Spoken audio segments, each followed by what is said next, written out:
আসসালামু আলাইকুম।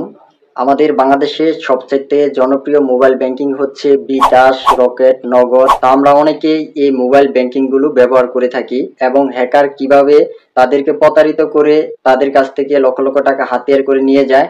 তো বেশ আমি কয়েকটি স্টেপের কথা আলোচনা করব আপনাদের সাথে। তো মূল ভিডিওতে যাওয়ার আগে আপনাদের কাছে ছোট্ট একটা রিকোয়েস্ট থাকবে, আমাদের এই ভিডিওটাতে একটা লাইক দিয়ে আমাদের সম্পূর্ণ ভিডিওটি কন্টিনিউ করবেন। তো সম্পূর্ণ ভিডিওটি যদি আপনি কন্টিনিউ করেন হয়তো আপনার অনেকটা উপকারে আসবে। তো এখন না হয় আপনার সেই মোবাইল ব্যাংকিং এখন হ্যাক না হতে পারে, পরবর্তীতে কিন্তু আপনার সেই অ্যাকাউন্টগুলো হ্যাক হতে পারে।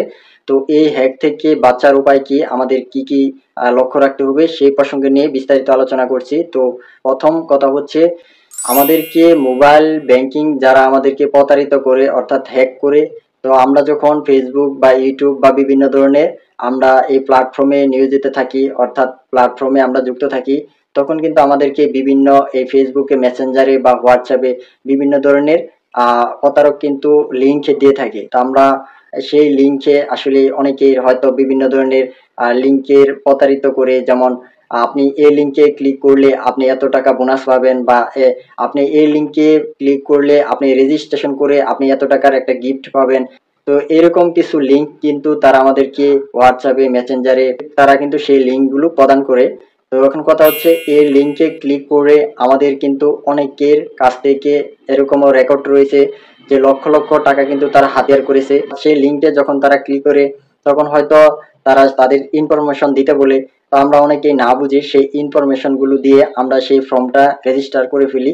তো এই রেজিস্টার করার ফলে আমাদের কিন্তু সকল তথ্য তারা কিন্তু নিয়ে যায় এবং পরবর্তীতে কিন্তু তারা আমাদেরকে ব্ল্যাকমেইল করে আমাদের কাছ থেকে কিন্তু হাজার হাজার লক্ষ লক্ষ টাকা কিন্তু তারা এভাবে হাতিয়ার করে নিয়ে যায়। তো তারপরে আমি আরেকটি বিষয় নিয়ে কথা বলি। তো আমাদেরকে যখন আমাদের মোবাইল ব্যাংকিং এ সবচেয়ে বেশি পরিমাণ লেনদেন হয় ঈদ মৌসুমে অথবা যখন বয়স্ক ভাতা বা বিধবা ভাতা প্রদান করা হয়, তখনও কিন্তু আমাদের প্রচুর পরিমাণে হ্যাকার বিরক্ত করে বা আমাদেরকে বিভিন্ন ধরনের ফোন কল দিয়ে থাকে যে আপনার অ্যাকাউন্টটি বাতিল হয়ে যাবে, আপনার অ্যাকাউন্টে এত টাকা রয়েছে, তো আপনি যদি এই টাকা উত্তোলন করতে চান তাহলে আমাদের বেশ কিছু দিক নির্দেশনা অনুসরণ করতে হবে।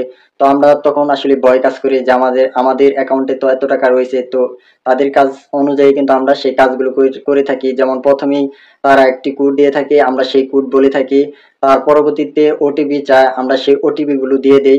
অথবা এরকমও কিছু রয়েছে যে তারা একটি সংখ্যা দিল, তারপর আবার তারা বলে যে এই সংখ্যাকে আপনারা প্রথমেই গুণ করেন বা ভাগ করেন। তো ভাগ বা গুণ করলে আসলে আপনার পিনের সাথে যে সংখ্যাটি সর্বশেষ থাকে সেটি কিন্তু পিন নাম্বার। তো এই পিন নাম্বারটি বলে দিলে কিন্তু তারা আমাদেরকে সেই বিকাশ বা রকেট, নগদ এই অ্যাকাউন্ট গুলো থেকে কিন্তু সেই সমস্ত টাকাগুলো কিন্তু তারা নিয়ে যায়। তো আরো বিভিন্ন ধরনের চক্র রয়েছে। তো আসলে মূল কথা হচ্ছে এই চক্রগুলো থেকে আমাদের বাঁচতে হলে আমাদের চোখ কান খোলা রেখে আমাদের মোবাইল বিকাশ বা রকেট বা অন্যান্য মোবাইল যে ব্যাংকিং গুলো রয়েছে এগুলো আমাদের সবসময় সতর্ক থাকতে হবে। তো এই বিভিন্ন ধরনের আমাদেরকে লোভ দেখিয়ে বিভিন্ন ধরনের চক্র ফেলে তারা আমাদের কাছ থেকে টাকা হাতিয়ার করে নিয়ে যায়। তো এই চক্র থেকে অবশ্যই আমাদেরকে নিজেকে সাবধান রাখতে হবে এবং অ্যাকাউন্ট গুলোর যে নিরাপদ স্বার্থে আমাদের কিন্তু কখনো ভেরিফাই যে পিন কোড গুলো অথবা আমাদের নিজস্ব যে পিন কোড গুলো এগুলো কিন্তু কারোর সাথে শেয়ার করা যাবে না। এবং বিভিন্ন ধরনের যদি লিঙ্কে তারা ক্লিক করতে বলে বা বিভিন্ন ধরনের লিঙ্ক দেয়, তো এই লিঙ্ক গুলোতে কিন্তু কখনো প্রবেশ করা যাবে না। তো আপনি আপনার মোবাইল ব্যাংকিং গুলো আসলে নিরাপদ রাখতে চাইলে অবশ্যই আপনি নিজেকে সেফ রাখবেন। তো এটাই ছিল আমাদের আজকের ভিডিওটি যদি আপনাদের কাছে ভালো লেগে থাকে অবশ্যই ভিডিওতে একটা লাইক দিয়ে আমাদের সাথে থাকবেন। তো সে পর্যন্ত সবাই ভালো থাকুন, সুস্থ থাকুন, দেখা হবে আর কোন নতুন ভিডিওতে। আল্লাহ হাফেজ।